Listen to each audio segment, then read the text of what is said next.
Avons-nous donc commis une action étrange? Explique, si tu peux, mon trouble et mon effroi.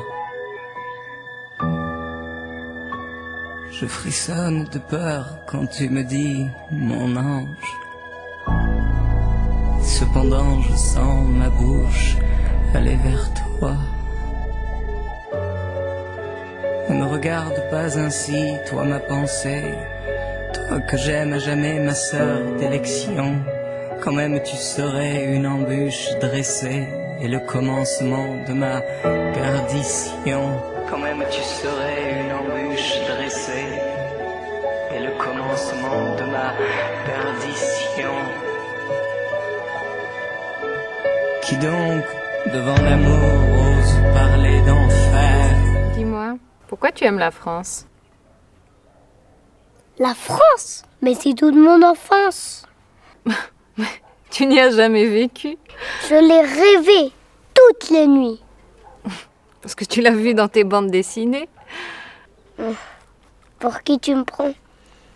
Pour un petit garçon qui aime un pays qu'il ne connaît même pas. Mais c'est mon pays. On te l'a dit, mais tu n'en sais rien. On m'a dit aussi que c'est toi, ma maman. Mais je n'en sais rien non plus. Mais moi, j'ai toujours été là. Non, c'est dans le cœur que ça se passe.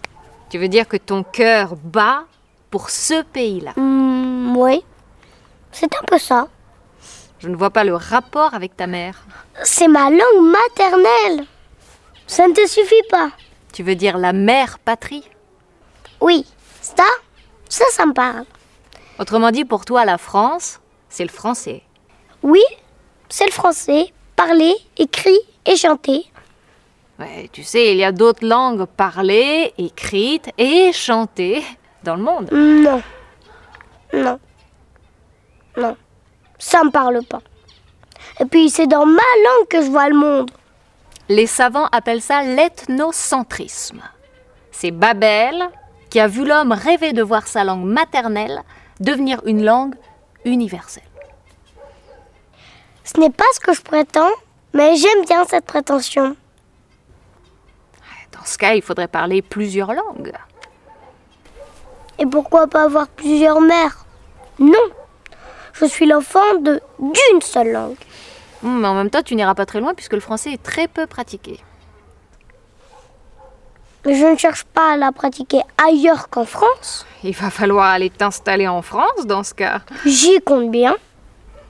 Dis donc, t'es un peu chauvin sur les bords, hein? Non, c'est purement musical, mon français. Tu veux dire congénital? Je n'entends pas des mots, mais des notes de musique. On peut en dire autant de l'espagnol, de l'italien ou du latin, mon ange. Je frissonne de peur quand tu me dis « mon ange ». Explique, si tu peux, mon trouble et mon effroi. C'est Baudelaire. Je voulais te faire cette fleur pour te dire que le français est intraduisible. Oh bah c'est facile. C'est facile, tu prends la plus grosse pointure. Alors ça ne prouve rien. Qu'est-ce qu'un con? Non, ce n'est pas un gros mot, mais une image intraduisible. Pas plus ailleurs qu'en France. Les cons sont partout. Oui, mais c'est en France qu'on en parle le mieux. C'est très xénophobe. La France appartient à ceux qui maîtrisent le français. C'est tout. C'est tout. Et les autres? On les jette dehors? On garde tous ceux qui jouent le jeu. Les Français de souche? Non, les Français qui habitent notre langue et qui sont contents d'y habiter. Comprends-tu maintenant qu'il ne faut pas offrir l'holocauste sacré de tes premières roses au souffle violent qui pourrait les flétrir?